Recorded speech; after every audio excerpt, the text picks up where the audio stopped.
Við erum að tala að halda hátíð sjúkrahússins á Akureyri í tilefni afmælisins sem reyndar ekki á hátíðardaginn sjálfan sem 13. laugardaginn 13. desember. Afmælið 15. svona formlega en við ætlum að hollvinir sjúkrahússins, við ætlum að standa fyrir hátíð á Glerártorgi sem við köllum dag sjúkrahússins. Og þar ætlum við að vera með í samvinnu við starfsmannafélag sjúkrahússins og forstjóra. Þar verða fjölmargir starfsmenn sjúkrahússins. Í verkfalli? Ekki í verkfalli. Það koma allir glaðir til aðstoða þegar hollvinafélagið á í hlut og þeir eiga miklar þakkir skildar starfsmannafélagið hversu jákvætt þau hafa brugðist við okkar óskum. Það allt unnið í sjálfboðinu og þess vegna þarf ekkert verkfall til. En við verðum með starfsmenn sjúkrahússins sem að bjóða fólki upp á fyrir jólin að mæla blóðþrýsting og blóðsykur og súrefnismettun og fleira og svo verðum við stjórnarmenn þarna með gildrur og reynum að fanga fleiri hollvini. Og tilgangurinn náttúrulega bæði þessi að vekja athygli á þessari einstöku stofnun okkar sem að við viljum auðvitað hafa sem allra besta og við í hollvinafélaginu erum að kappkosta við að reyna að hjálpa við að útbúa sig sem bestum tækjum. Þú talar fallega til sjúkrahússins. Mikilvægi, eru menn að velta slíku fyrir sér hér á þessum slóðum?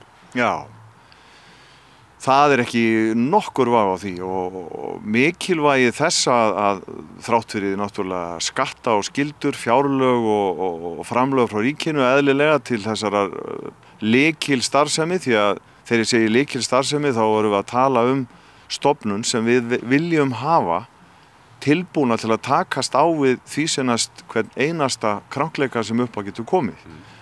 Og mikilvægið það svo augljóst að ég hef ekki nokkurn mann hitt og ég hef rætt þetta við marga sem talar öðruvísi en fallega til sjúkrahússins. Og ekki síst í því ljósi að þeir sem hafa notið þjónustunar, þurft að nota, kannski illu heilli sumir, að þeir bera allir hlýjan út til sjúkrahússins. Þú þekkir þetta vel í gegnum þitt starf sem formaður í þessu ágæta félagi. Verið að vinna núna að einhverju sérstöku verkefni í tengslu við þennan dag eða þetta bara svona kynning og annað slíkt?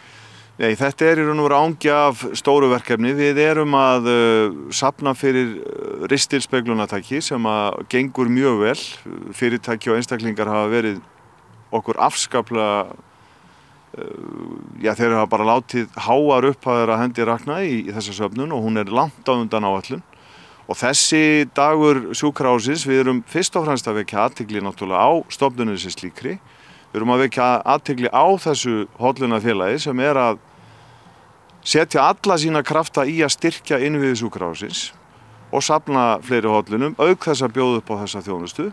Og ég held að sé ágætt fyrir feitustu þjóð í Evrópu að fá mælingu svona litla áður en að fer að gúffa í þessu jólastekkonum og öðrum. Já.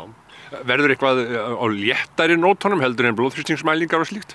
Já, það verður boðið upp á það fyrir litla fólki, það að segja börnin, þá ég ekki við sjálf á mig ég heldur börn, að þau geta komið með bánsansinn eða uppáhaldstöskudýrið sitt og fengi heilbrigðisvottorð á að það sé allt í góðu standi. Já, það á að skoða það líka? Já, enda vitum við það báðir og það mjög mikilvægt að bánsanir okkar séu við góða heilsu.